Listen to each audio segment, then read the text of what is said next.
제목 모든 피로를 채우신 그리스도입니다.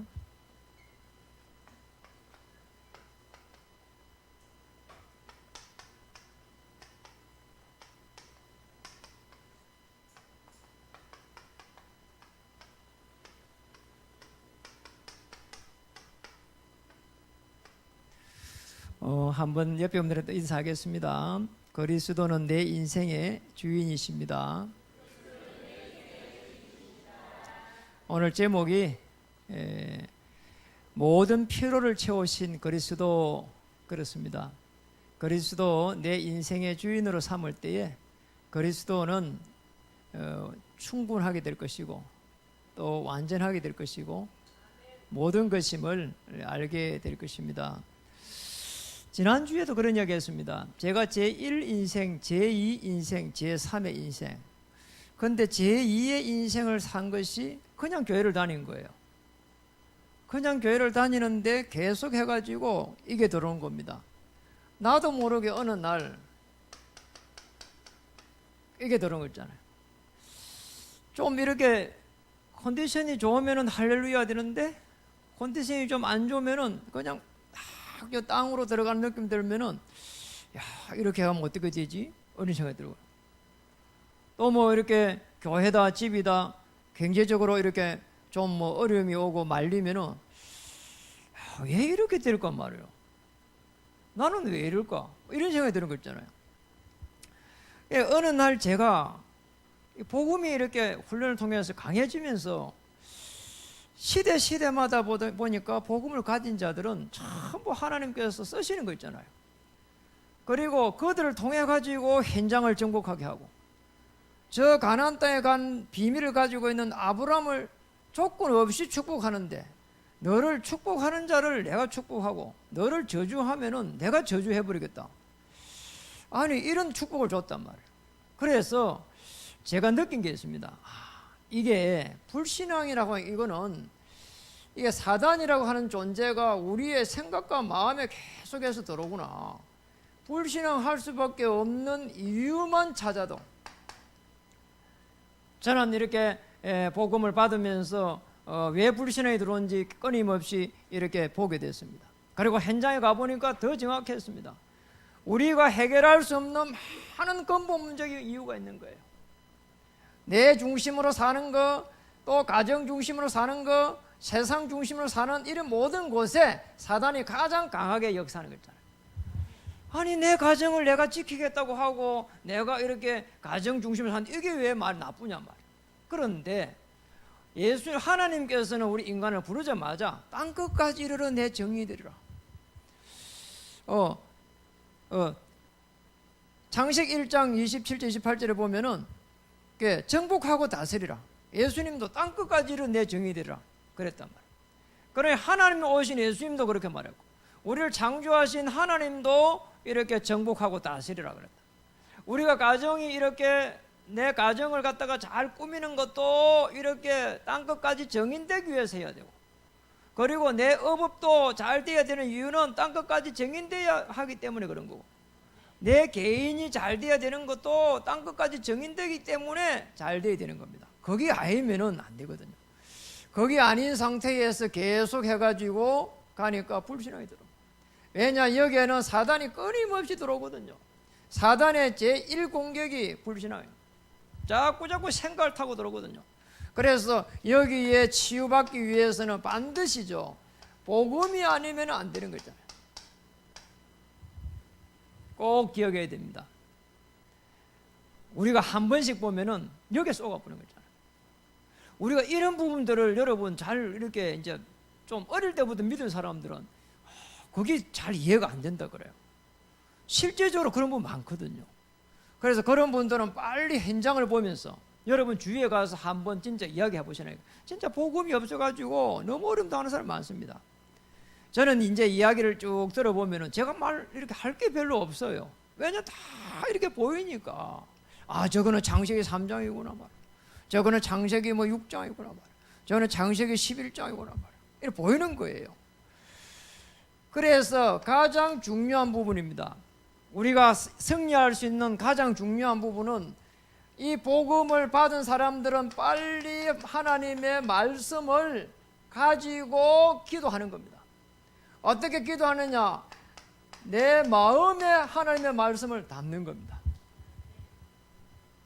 오늘 이렇게 왕궁에 있는 것보다 성전에, 왕궁에서 첫날보다 성전의 하루가 좋다고 그 다윗의 우리 시편을 쭉 봤잖아요. 이런 부분들이 마음에 담은 거예요. 하나님의 말씀을 마음에 담을 때에 이때부터 성령께서 강하게 역사하는 거 있잖아요.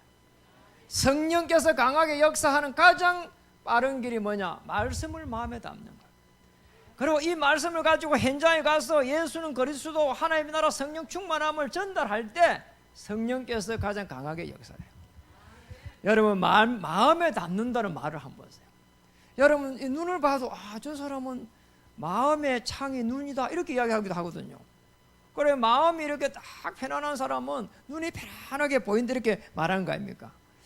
우리가 큰 질병이 들어오고 큰 어려움이 들어오면 이게 어제 오늘의 이야기가 아니거든요. 오랜 시간에 걸쳐가 온 겁니다. 그래서 우리는 다시 말하면 하나님의 말씀을 붙잡고 하나님의 시간표가 올 때까지 계속 해갖고 마음에 담고 있어야 돼요. 왜냐니까 하루아침에 이게 뭔가가 변화가 일어나가 낫는 게 아니거든요. 여러분 꼭 기억해야 됩니다. 하나님의 말씀을 마음에 이렇게 딱 담게 되면은 이때부터 해서 현장이 보입니다. 아니 우리가 무엇이간데 내 자신도 살기 어려운데 현장을 살릴 수 있냐? 현장에 보니까 치유할 사람들이 보이는 거 있잖아요. 오늘 추석 이 연후에 내려가시게 되면은 여러분 하나님께서 큰 은혜를 주셔가지고요. 아마 왜 내가 이 명절 연후에 이렇게 헌신해야 되는 건지 알게 된다니까요. 그래 안 하면은 막 여자분들 막 서툴러서 엄청 받거든요. 왜냐니까 저 뭐 이렇게 여자 편도 아니고 남자 편도 아닙니다. 명절에 가보면 여자들은요 생진 안 하던 짓을 많이 해야 되잖아요. 막 이렇게 전도 꾸야 되고 말이야. 이래 막 이렇게 막 청소도 좀 해줘야 되고 아무처럼 왔는데 그걸 가만히 못 있는단 말이야. 남자분들은 어떠냐? 그냥 막 방에 들어가고 들어누워가지고 말 TV 보고 앉았거든. 왜 그러고 있냐? 자기 집이거든. 원래 저 집이라. 원래 저 집이 되놓으니까 그냥 그래 버려. 이 가서 막 들어누워가고 TV 딱 보고 여자분들은 막 쭉자 사자 눈치 보면서 말이야. 그래가지고 명절 끝나면은 이혼하는 확률이 제일 높대요. 이런 모순된 속에서 우리가 살아가고 있는 거예요. 그러니까 나는 우리 집에 이번에 가면은 우리 집이 아니다 생각하고요. 집에 안 들어누고 이거 밖에 있으려고 그래요. 집에 말고 저 밖에 그늘나무 밑에 가서 이런 누워 가세요. 그러면 돼요. 뭐 눈에 보이는데 뭐 여자분들 볼 때 속에 천불 난다니까요. 그럴 필요 없습니다. 눈에 안 보이면 돼요. 그래서 오늘 여러분이 정말 복음 가진 자로 축복받을 수 있습니다. 가서 정말 추석 연휴에 많은 사람들을 보면서 내가 어떻게 도와줘야 되겠는가? 이게 전도자의 마음입니다. 그래서 오늘 본문을 가만히 보면은 쉽게 말하면 이 불신앙에 걸려있는 빌립을 두고 하는 거예요. 어떻게 해가지고 빌립을 갖다가 주님께서 말하고 있냐? 시험하려고요. 전부 다 사람들이요 신앙이 옳은 신앙이 아닙니다. 그래서 우리가 첫 번째로 봐야 될 부분이 전부 다 뭐냐? 종교적 신앙을 가지고 있습니다. 이게 문제란 말이에요. 우리는 종교적 신앙이 아닙니다. 성경적 사고의 신앙을 가져야 되거든요. 이게 우리의 신앙이에요. 창세기부터 해가지고 저 계시록까지 어떻게 해가지고 그리스도의 복음이 나타나고 있는지에 대해 가지고 우리가 알고 있으면 그게 성경적 사고의 신앙이에요. 그런데 이게 안 될 때는 어떻게 되느냐? 무리 신앙으로 가는 겁니다. 무리 신앙으로. 무리를 지어가 가는 때에 그게 따라가는 신앙이란 말이에요. 그러니까 전부 사람들이요 이게 요한복음에다 보니까 오늘 이렇게 나왔습니다. 2절에 보니까 큰 무리가 따르니 이는 병자들에게 하는 포적을 받다 했고요. 예수께서 산에 오르사 제자들과 함께 거기 계시니 산에 오르니까 무리가 안 가고 누가 올랐다고요? 제자들과. 그런데 다시 또 조금 있으니까 거기에 보니까 5절에 보니까 눈을 들어보니까 큰 무리가 또 오는 거 있잖아요. 이제 제자에게 이제 쉽게 말하면 메시지를 주려고 하는 겁니다. 제자들을 데리고 다니면서 많은 무리들을 보면서 제자들을 훈련시키는 가운데에 오늘 쉽게 말하면 종교적 신앙이 뭔지를 제자에게 빌립에게 이야기하는 거예요. 무리 신앙은 뭡니까? 내 동기를 잔뜩 가지고 있는 겁니다. 내 동기를. 오늘 무리가 많구나. 저기에서 만약에 밥도 먹여주지, 그리고 질병도 고쳐주지, 그리고 큰 무리가 따라오지, 그러면은 직급을 나누면 그게 분명히 예수님 밑에 좋은 자리를 내가 차지할 수 있겠구나, 뭐 이런 식이란 말이에요. 그래서 우리 읽지 않았는데 15절에 가보면은 예수님을 갖다가 임금으로 앉히려고 그런 거 있잖아요. 그러면 자기들이 막 좋은 자리에 앉을 수 있으니까 이런 식이란 말이에요. 그래서 2절에 보니까 이런 부분이 있습니다. 이는 병자들에게 행하시는 표적을 보았더라. 병자들, 여러분 질병이 크게 생기면 하나님의 큰 계획이 있습니다. 저도 질병이 들어오면 이런 생각을 합니다. 하나님, 큰일 났습니다. 이거 어떻게 삽니까? 그런데 제가 복음의 하나님의 언약 안에 딱 들어가니까 하나님의 마음에 이런 생각을 주는 거 있잖아요. 네가 만약에 전도자가 맞으면은 네가 죽으면은 하나님의 손해다. 그러니까 그 언약을 붙잡고 기도해라. 내가 그렇게 기도했습니다. 하나님, 내가 조금 모자라지만은 복음 전하는 전도자가 맞다면은 내가 죽으면은 하나님이 손해입니다. 그리고 하나님, 내가 죽으면은 우리 중직자도 손해입니다. 내가 죽으면은 우리 교회도 손해입니다. 그러니 하나님 알아서 하십시오. 참 그러는 게 편안한 거 있잖아요. 여러분은 저 때문에 사시는 줄 믿으시기 바랍니다. 제가 죽어버리면 안 되기 때문에 여러분 사는 겁니다. 이 정도로 하나님께서 제게 은혜를 주신 거죠. 그 은혜를 가지고 사는 겁니다. 그리고 14절에 보니까 이런 말이 녹아 있습니다. 그 사람들이 예수께서 행하신 이 표적을 보고 뭐냐? 이 표적은 뭐냐? 떡입니다. 사람들이 이렇다니까요. 전부 다 관심이요. 어떻게 하면 잘 사나? 어떻게 하면 뭐 그런 거예요. 그러니까 여러분 이번에 추석 연휴 가면 행자들이 뭐 좋은 집을 샀다, 뭐 어떤 한쪽 귀로 듣고 한쪽을 참 더 버리시기 바랍니다. 전부 다 떡 이야기예요. 떡. 여러분 거기에 쏙을 필요 없습니다. 그리고 8절 9절에 가니까 다른 제자들도 전부 다 보니까 의심하는 겁니다. 아유, 지금 200데나리온의 떡이 부족하다. 전부 다 먹는 거예요. 한 끼 굶으면 어떻습니까?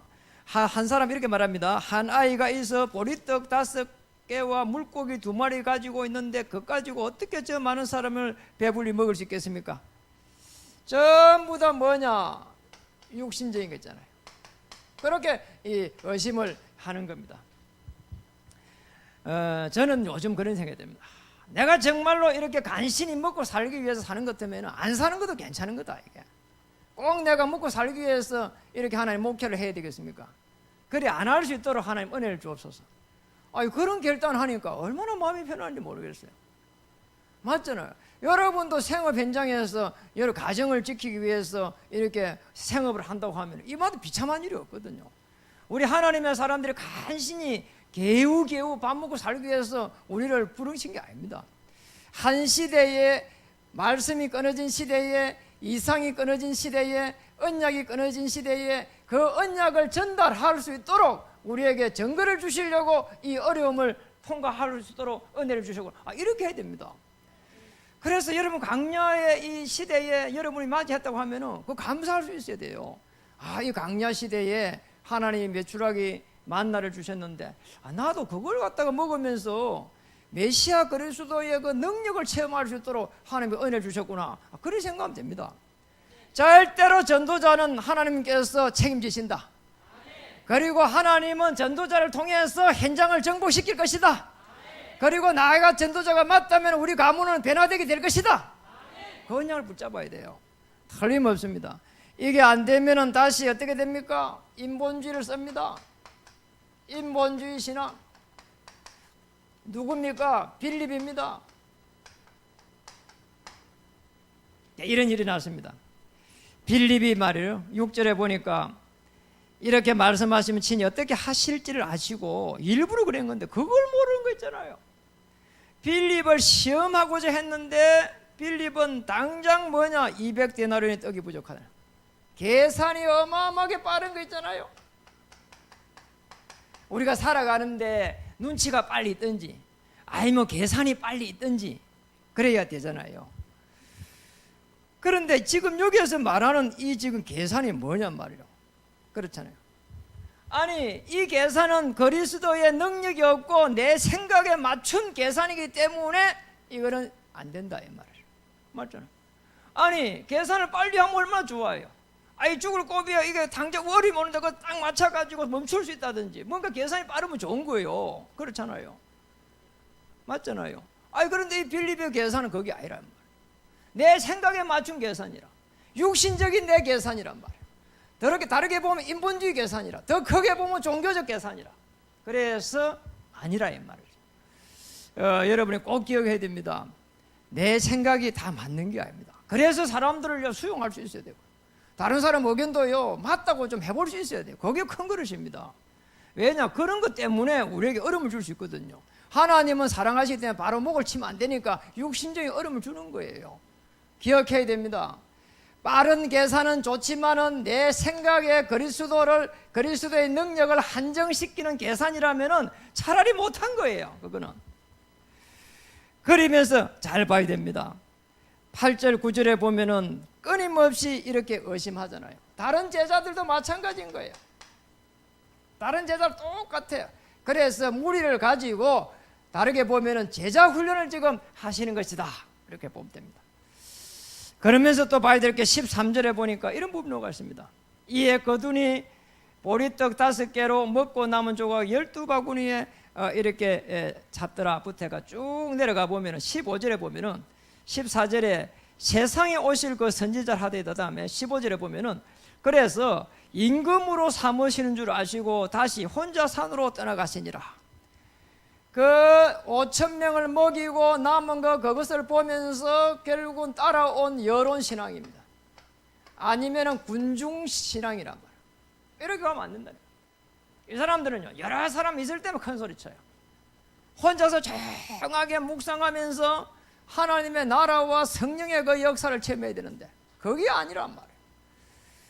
어렵습니다. 제가 종교적 신앙에 빠졌을 때에 제2의 인생을 살 때 제3의 인생으로 넘어가기 전에 제가 가졌던 겁니다.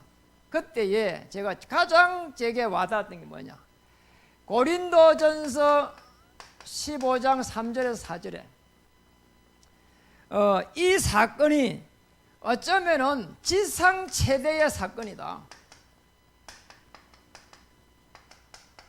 저는 이렇게 봤어요. 어떻게 봤냐? 하나님, 전능하신 하나님이 오늘 어떻게 오셨냐? 육신으로 오셨단 말이에요. 성육신. 인간의 몸으로 잠깐 오신 겁니다. 천사보다 조금 못하게 오셨습니다. 그런데 십자가의 사건을 통해 가지고 우리 인간을 완전히 대속시켰습니다. 마가복음 10장 45절. 저는 이 사건을 놓고 볼 때 지금 이 사건을 말하기 위해 가지고 수천 년에 걸쳐 가지고 이렇게 예언을 했구나. 이 사건 속에 수많은 사람들이 흘러 지나갔는데 이 비밀을 모르고 다 죽어 갔구나. 방주 안에 들어오라 할 때 이 말씀을 하려고 했는데 그걸 놓쳐버렸단 말이에요. 여러분 꼭 기억해야 됩니다.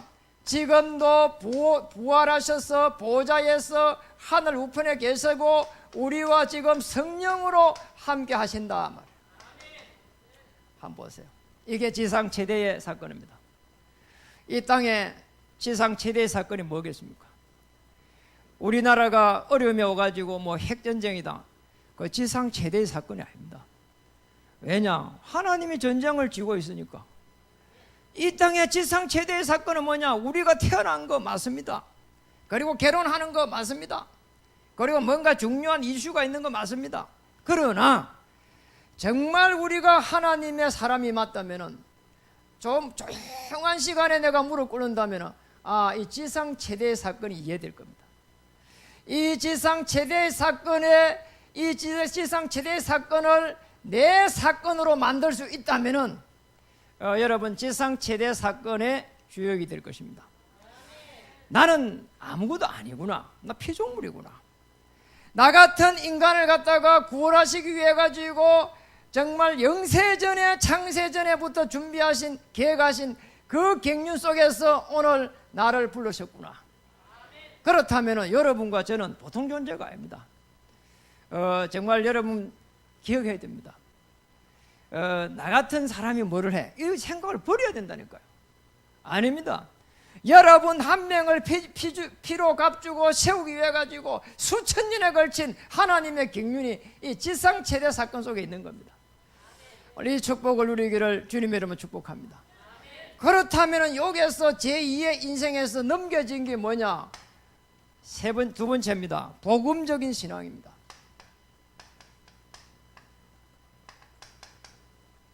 여러분 이 복음적인 신앙이 도대체 뭘 복음적인 신앙이라고 합니까? 저는 이 복음의 신앙을 갖다가 복음적인 신학을 설명하는 부분이 정말 행복합니다. 왜냐니까 우리가 지금까지 어떻게 살았냐? 뭐가 좋은 것을 따라갔거든요. 우리가 살아가면서 긍정적이다, 낙천적이다, 그리고 또 인간적이다 이런 게 좋은 줄 알았거든요. 그런데 복음적인 신앙은 그게 아닙니다. 왜 복음적이라고 이 부분이 필요한가를 조금만 알면은요, 우리 인간은 창세기 3장 1절에서 20절에 보니까 인간 스스로 할 수 있는 게 없어져 버렸어요. 구원도 21절에 보니까 아담 하와도 구원도 하나님께서 가죽옷을 입히고 구원시킵니다. 더 중요한 것은 창세기 6장 14절 18절에서 20절에 보니까 개인과 가정을 구원할 수가 없는 거 있잖아요. 그래서 아브라함을 갖다가 불러가지고 정말 불러가지고 지시할 땅으로 가라 했고 노아를 불러가지고 방주 속으로 들어가라 한 겁니다. 참 이상한 거 있잖아요. 창세기 11장 1절에서 8절에 보니까 세상에서 내가 이길 수가 없게 돼. 자, 이 속에서 우리가 어떻게 뭐 할 수 있는 게 없다니까요. 그러니까 우리 자녀를 막 덜덜덜 볶을 필요 없습니다. 저는 그걸 압니다. 아무리 해도 안 된다는 거라. 그런데 그 속에서 그리스도를 깨닫는 날 우리가 모든 것을 할 수 있다는 것을, 여러분이 너무 큰 어려움이 오가지고 내 인생 끝이다 할 때 하나님은 시작이다. 그리고 내가 정말 할 수 없다고 생각할 때 하나님의 그 언약 속에 들어갈 때는 할 수 있다. 이거는 할 수 있다. 그 긍정이 아닙니다. 그리스도 예수 안에서 내가 모든 것을 할 수 있느니라. 복음적 신앙입니다. 그렇다면 오늘 잘 한번 보시면 좋겠습니다. 어느 정도 하나님께서 축복하셨는가? 히브리서 12장 2절입니다. 이 보좌에 계신 주님께서 우리와 함께 하시겠다는 겁니다. 어느 정도 함께 하시겠냐? 사도행전 8장 26절에 보니까 주의 성령께서 주의 사자가 빌립에게 이렇게 말했거든요. 아니 주의 사자가, 주의 천사가 빌립에게 말한다니까요. 천사의 도움을 받는다니까요. 사도행전 8장 29절에 보니까 주의 성령께서 빌립에게, 26절에는 주의 사자가 빌립에게, 그리고 29절에는 주의 천사가 주의 성령이 빌립에게. 여러분 이 축복을 찾아야 됩니다. 그러니까 우리가 별 볼 일 없는 사람처럼 보이는데 주의 천사가 여러분 한 발 앞서 문을 연다니까. 우리가 정말 마음의 말씀을 마음에 담고 편하게 기도하면은 하나님의 성령께서 우리에게 임해가지고 내 영혼에 임하게 된다니까요. 그때에 오늘 하나님의 깊은 것을 통달할 수 있는 겁니다. 공부를 잘하는 건 좋습니다. 그러나 성령께서 임해가지고 깊은 것을 통달하는 것에 비하면은 아무것도 아닙니다. 그래 공부가 안 되시는 분들은 오히려 더요 예배의 축복을 누려야 되고요, 오히려 더 기도의 축복을 누리고요. 그러면 훨씬 공부 잘하는 사람보다도 하나님의 지혜가 임하게 됩니다. 어떻게 하나님께 축복하셨냐? 사도행전 1장 8절에 오직 성령 임하면 권능받고 땅과 이를 증인이 되리라. 그래서 우리 보고 할 수 있는 게 우리는 방향만 맞추면 됩니다. 뭐냐? 이 복음에, 뭐냐? 전도에, 뭐냐? 선교에. 그리고 어디에 맞춰야 되냐? 후대 렘넌트에, 그리고 렘넌트 훈련식이 RUTC에, 렘넌트 유닛 트레인 센터, 이게 후대를 양육시키는 겁니다. 후대를 237개 국가에 훈련시켜 내보낼 수 있는 그런 훈련센터. 그리고 더 중요한 것은 이것을 할 수 있는 그리스도의 깃발을 가진 제자. 자, 이 축복을 우리가 누리기만 하면은 가장 중요한 복음적인 신앙이 되는 겁니다. 우리 복음적인 신앙은 고백만 잘해도 됩니다. 주는 그리스도시요 살아계신 하나님의 아들이십니다. 이 고백할 때에 이 반석 위에 내 교회를 세우리라. 음부의 권세 이기지 못하리라. 천국 열쇠를 주리라. 이 복음적인 신앙으로 바뀌기를 주님이는 축복합니다. 그러면서 봐야 될 부분이 있습니다. 뭘 가장 중요하게 봐야 되는가 하니까 이번에는 오병이의 기적을 봐야 돼요. 오병이요. 여러분, 왜 이 오병이를 가지고 계속 예수님이 말할까요? 거기에 보니까 9절에 보니까 이런 말이 녹아 있습니다. 9절에 보니까 여기 한 아이가 있어 보리떡 5개와 물고기 2마리를 가지고, 그리고 그러나 그것이 이 많은 사람이 얼마나 되겠습니까? 그랬는데 이 이제 축사를 하고 나니까 어떤 일이 있냐면 11절에 보니까 축사하고 난 이에 끝절에 보니까 그렇게 그들의 원대로 주시니라. 오병이 기적을 통해 가지고 원대로 먹을 게 있는 게 있잖아요. 얼마나 좋겠어요. 우리가 정말 먹을 게 없는데 이렇게 빵 쪼가리 하나라도 얼마나 중요합니까?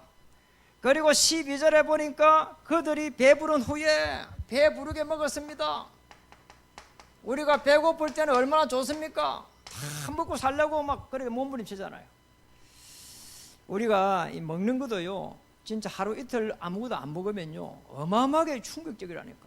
인간이 비참해지는 거예요. 인간이요 아무거나 쭉 먹을 수 없어. 이게 그러니까 진짜 배고프면 큰일 나잖아요.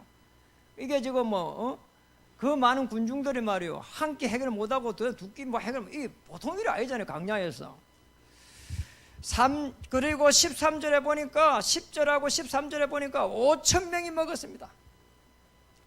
그리고 12강주리가 남았습니다.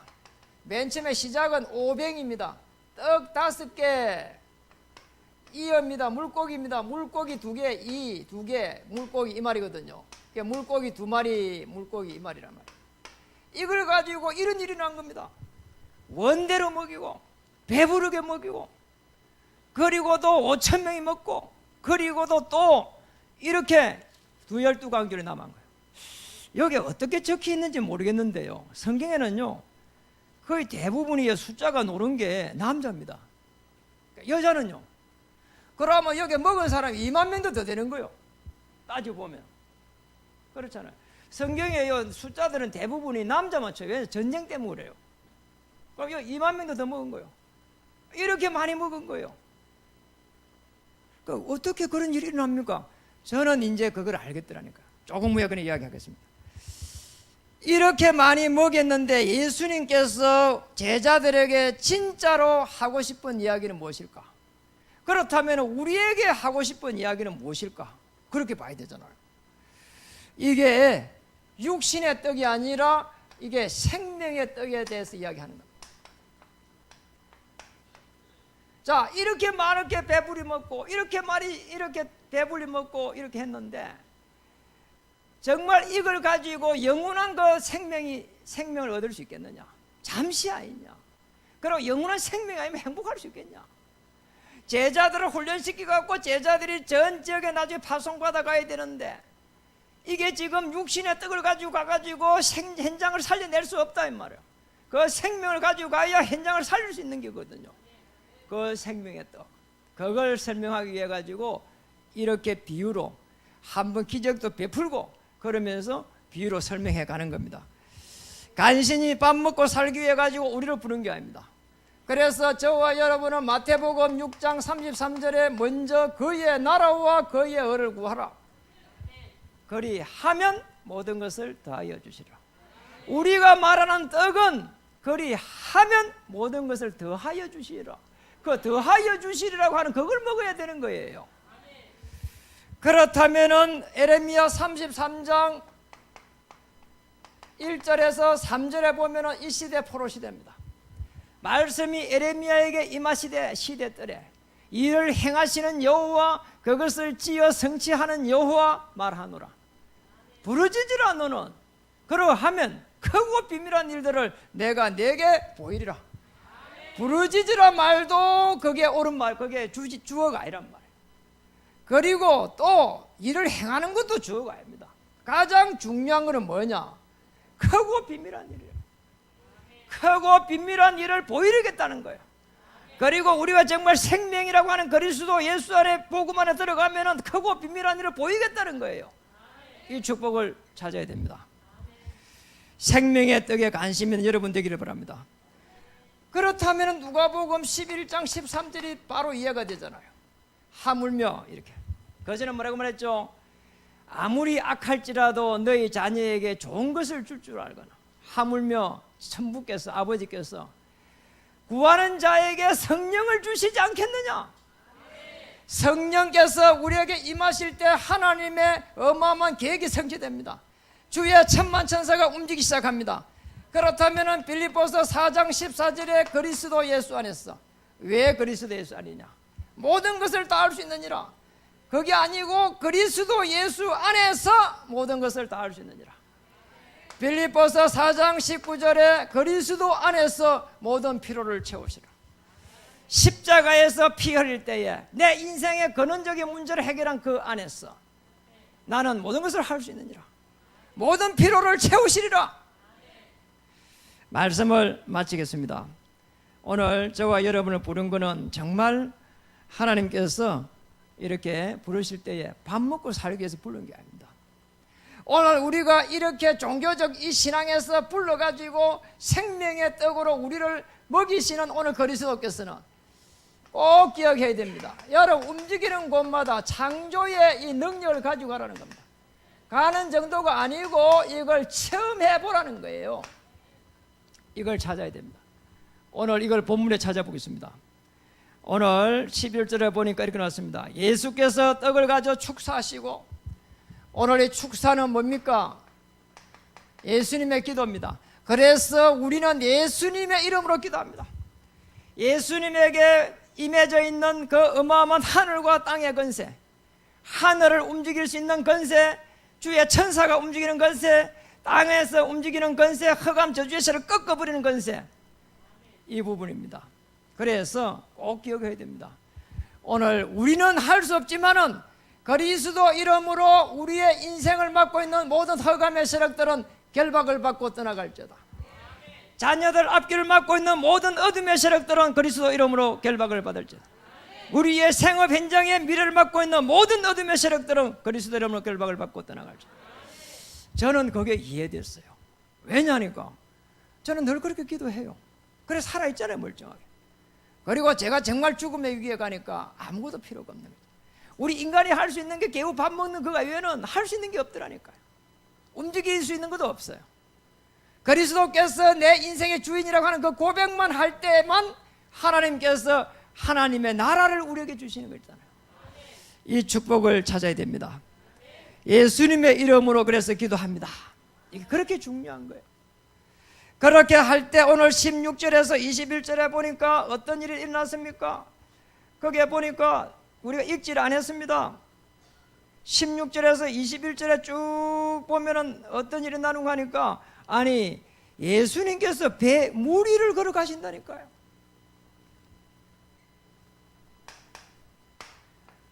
물 위를 걸어갑니다. 저는 예수님의 그리스도 되심이 창조의 능력과 재창조의 능력을 동시에 가지고 있다고 믿기 때문에 물이 없어도 걸어갈 수가 있다. 저는 메시아가 여자의 후손으로 오신다고 했는데 여자 쪽에서 오신다는데 하나님의 창조의 능력이면 남자를 통해서도 올 수 있다. 저 정도 믿음이 돼야 돼요.